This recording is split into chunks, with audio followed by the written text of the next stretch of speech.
Vamos para mais um estudo da nossa confissão de fé. Agora o capítulo 2, de Deus e da Santíssima Trindade. Assim é o resumo. Há um só Deus vivo e verdadeiro, o qual é infinito em seu ser e perfeições. Ele é um Espírito puríssimo, invisível, sem corpo, membros ou paixões.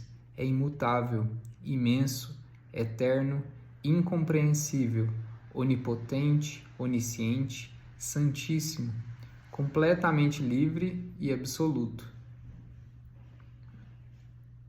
fazendo tudo para a sua própria glória e segundo o conselho da sua própria vontade, que é reta e imutável. É cheio de amor, é gracioso, misericordioso, longânimo, muito bondoso e verdadeiro remunerador dos que o buscam e, contudo, justíssimo e terrível em seus juízos, pois odeia todo o pecado, de modo algum terá por inocente o culpado. Esse é o resumo, do primeiro ponto do capítulo 2 de Deus e da Santíssima Trindade. E agora nós vamos ver os textos bíblicos que dão base para esse entendimento. Primeiro, Deuteronômio 6, 4-9. Ouve, Israel, o Senhor nosso Deus é o único Senhor. Amarás, pois, o Senhor teu Deus de todo o teu coração, de toda a tua alma, de toda a tua força. Essas palavras que hoje te ordeno estarão no teu coração. Tu as inculcarás a teus filhos e delas falarás, assentado em tua casa e andando pelo caminho, e ao deitar-te e ao levantar-te, também as atarás como sinal na tua mão, e te serão por frontal entre os olhos, e as escreverás nos umbrais de tua casa e nas tuas portas. 1 Coríntios 8, do 4 ao 6. No tocante à comida sacrificada a ídolos, sabemos que o ídolo é de si mesmo nada é no mundo e que não há senão um só Deus, porque ainda que há também alguns que se chamem deuses, quer no céu ou sobre a terra, como há muitos deuses e muitos senhores, todavia para nós há um só Deus, o Pai, de quem são todas as coisas e para quem existimos, e um só Senhor, Jesus Cristo, pelo qual são todas as coisas e nós também por eles. 1 Tessalonicenses 1:9. Pois eles mesmos, no tocante a nós, proclamam que repercussão teve o nosso ingresso no vosso meio, e como deixando os ídolos, vos converterdes a Deus, para servirdes o Deus vivo e verdadeiro. Jeremias 10:10. Mas o Senhor é verdadeiramente Deus, Ele é o Deus vivo e o Rei eterno. Do seu furor treme a terra, e as nações não podem suportar a sua indignação. Jó 11, do 7 ao 9. Porventura desvendarás os arcanos de Deus, ou penetrarás até a perfeição do Todo-Poderoso? Como as alturas dos céus é a sua sabedoria, que poderás fazer? Mais profunda é ela do que o abismo, que poderás saber? A sua medida é mais longa do que a terra, e mais larga do que o mar. Jó 26:14. Eis que isso são apenas as orlas dos seus caminhos. Que leve sussurro temos ouvido dele, mas o trovão do seu poder, quem o entenderá? Jó 6:24. Quando, pois, viu a multidão que Jesus... João 6:24. Quando, pois, viu a multidão que Jesus não estava ali, nem os seus discípulos, tomaram os barcos e partiram para Cafarnaum à sua procura. 1 Timóteo 1:17. Assim, ao Rei eterno e imortal e invisível, Deus único, honra e glória pelos séculos dos séculos. Amém. Lucas 24, 39-40. Vede as minhas mãos e os meus pés, que sou eu mesmo. Apalpai-me e verificai, porque um espírito não tem carne nem ossos, como vedes que eu tenho. Dizendo isto, mostrou-lhe as mãos e os pés. Atos 14, do 11 ao 15. Quando as multidões viram o que Paulo fizera, gritaram em língua licaônica, dizendo: Os deuses em forma de homens baixaram até nós. A Barnabé chamavam Júpiter e a Paulo Mercúrio, porque era este o principal portador da palavra. O sacerdote de Júpiter, cujo templo estava em frente da cidade, trazendo para junto das portas touros e grinaldas, queria sacrificar juntamente com as multidões. Porém, ouvindo isso, os apóstolos Barnabé e Paulo, rasgando as suas vestes, saltaram para o meio da multidão, clamando: Senhores, por que fazeis isto? Nós também somos homens como vós, sujeitos aos mesmos sentimentos, e vos anunciamos o Evangelho para que dessas coisas vãs vos convertais ao Deus vivo, que fez o céu, a terra, o mar e tudo o que há neles. Tiago 1, 17. Toda boa dádiva e todo dom perfeito são lá do alto, descendo do Pai das luzes, em quem não pode existir variação ou sombra de mudança. 1 Reis 8, 27. Mas de fato, habitaria Deus na terra? Eis que os céus e até o céu dos céus não te podem conter, quanto menos essa casa que eu edifiquei. Salmo 92, 2. Anunciar de manhã a tua misericórdia, e durante as noites a tua fidelidade. Salmo 145, 3. Grande é o Senhor e muito digno de ser louvado. A sua grandeza é insondável. Gênesis, capítulo 17, verso 1. Quando atingiu Abrão a idade de 99 anos, apareceu-lhe o Senhor e disse-lhe: Eu sou o Deus Todo-Poderoso, anda na minha presença e sê perfeito. Romanos 16, 27.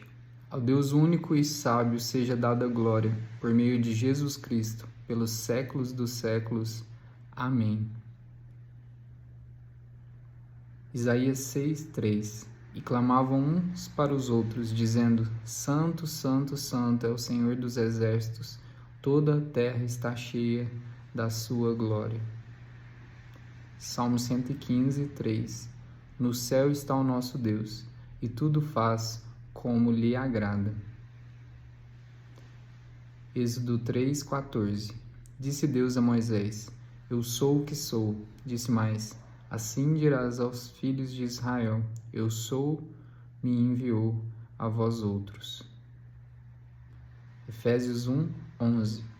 Nele digo, no qual fomos também feitos herança, predestinados segundo o propósito daquele que faz todas as coisas conforme o conselho da sua vontade. Provérbios 16, 4. O Senhor fez todas as coisas para determinados fins, e até o perverso para o dia da calamidade. Romanos 11, 36. Porque dele e por meio dele e para ele são todas as coisas. A ele, pois, a glória eternamente. Amém. Apocalipse, capítulo 4, versículo 11. Tu és digno, Senhor e Deus nosso, de receber a glória, a honra e o poder, porque todas as coisas tu criaste. Sim, por causa da sua vontade vieram a existir e foram criadas. 1 João, capítulo 4, verso de número 8. Aquele que não ama não conhece a Deus, pois Deus é amor. Êxodo 36, 6 e 7. Então ordenou Moisés, e a ordem foi proclamada no arraial, dizendo: Nenhum homem ou mulher faça mais obra alguma para a oferta do santuário. Assim o povo foi proibido de trazer mais, porque o material que tinham era suficiente para toda a obra que devia fazer e ainda sobejava. Hebreus 11, 6. De fato, sem fé é impossível agradar a Deus, porquanto é necessário que aquele que se aproxima de Deus creia que Ele existe e que se torne galardoador dos que o buscam. Neemias 9, verso 32 a 33. Agora, pois, ó Deus nosso, ó Deus grande, poderoso e temível, que guardas a aliança e a misericórdia, não menosprezes toda a aflição que nos sobreveio, a nós, aos nossos reis, aos nossos príncipes, aos nossos sacerdotes, aos nossos profetas, aos nossos pais e a todo o teu povo, desde os dias dos reis da Assíria até o dia de hoje, porque tu és justo em tudo quanto tem vindo sobre nós, pois tu fielmente procedeste e nós perversamente. Salmos 5, 5 e 6. Os arrogantes não permanecerão à tua vista. Aborrece a todos os que praticam a iniquidade. Tu destrói os que proferem mentira. O Senhor abomina ao sanguinário e ao fraudulento. O último texto desse trecho, Naum 1, verso 2 e 3. O Senhor é Deus zeloso e vingador. O Senhor é vingador e cheio de ira. O Senhor toma vingança contra os seus adversários e reserva indignação para os seus inimigos. O Senhor é tardio em irar-se, mas grande em poder e jamais inocenta o culpado. O Senhor tem o seu caminho na tormenta e na tempestade, e as nuvens são o pó dos seus pés. O que nós vemos em todos esses textos? Nós vemos que a palavra de Deus está direcionando para um Deus único e cheio de atributos, né? Alguns deles são comunicáveis e nós temos acesso a eles porque fazem parte da nossa realidade, mas existem alguns atributos que pertencem somente a Deus e, na verdade, nós estamos desfigurados de alguns destes atributos ou não nos cabe ter alguns destes. Então nós temos um Deus que é perfeito em todas as suas atitudes, em todos os seus pensamentos, um Deus que é próximo, um Deus que é cheio de glória, e nós temos em nossa realidade, né, fraqueza, nós temos em nossa realidade o pecado, nós temos limites e nós devemos nos prostrar diante desse Deus, não como se ele precisasse de nós, mas como alguém que merece toda a nossa adoração, o único digno. Nenhum homem, nem estes bíblicos, né, nem alguns que viveram em outros períodos, tem essa dignidade que existe no Deus único, no Deus verdadeiro. Deus que, ao mesmo tempo, é um, com uma só natureza, ele também é três pessoas, né? Deus Pai, Deus Filho, Deus Espírito Santo, como nós já vimos e vamos ver um pouco mais. Que Deus te abençoe.